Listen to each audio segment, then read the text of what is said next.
Aujourd'hui, nous allons parler de l'Omega Ploprof. L'Omega Ploprof débute en 1970. Beaucoup de brevets existent à compter de 1967. Elle est la version de plongée extrême d'Omega. Connue sous le nom Omega Seamaster 600, Ploprof est tout simplement l'abréviation de plongée professionnelle.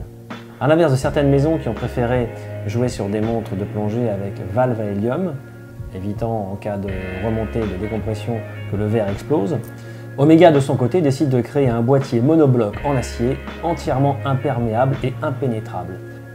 Le boîtier monobloc est forgé dans un bloc d'acier. Le verre minéral, monolithique, est entièrement vissé à la boîte, ce qui fait qu'on a un système de vide d'air et donc rien ne peut pénétrer à l'intérieur de la montre, même pas l'air. Des tests ont été faits d'ailleurs, en atmosphère zéro, il faudrait 1000 ans pour que l'air puisse rentrer dans le boîtier.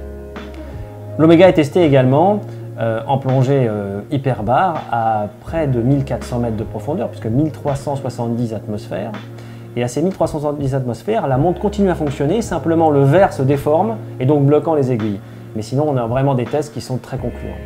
Les caractéristiques principales de cette montre sont une lunette tournante, bidirectionnelle, commandée par un bouton poussoir. Donc la lunette est extérieure au boîtier, donc aucun risque de pénétration d'eau ni d'air. Grâce à ce système de poussoir, on arrive à manipuler en toute sécurité la lunette pour les temps de décompression. La couronne de remontoir a un double système vissé et les aiguilles, bien évidemment, sont très luminescentes avec une aiguille des minutes orange qui est très visible sous l'eau. Le calibre est un calibre automatique, le calibre 1002, et la particularité de cette montre sont les bracelets. Deux bracelets sont proposés à la vente à l'époque. Le bracelet en maille dit requin, en acier entrelacé, très solide. Et puis le second bracelet, qui est le célèbre bracelet Isofrane, le bracelet type caoutchouc de plongée, entièrement aéré.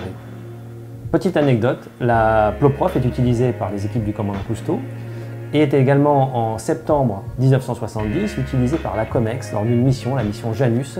La montre est plongée à plus de 250 mètres de profondeur pendant plus de 8 jours et réussit parfaitement le pari de son étanchéité. La transition avec le prochain épisode est toute trouvée. Deux choses. La couleur, bleu et rouge, un premier indice. Et puis deuxièmement, les années 50. Les années 50 sont les premières montres de plongée, mais c'est aussi en parallèle les premiers vols intercontinentaux.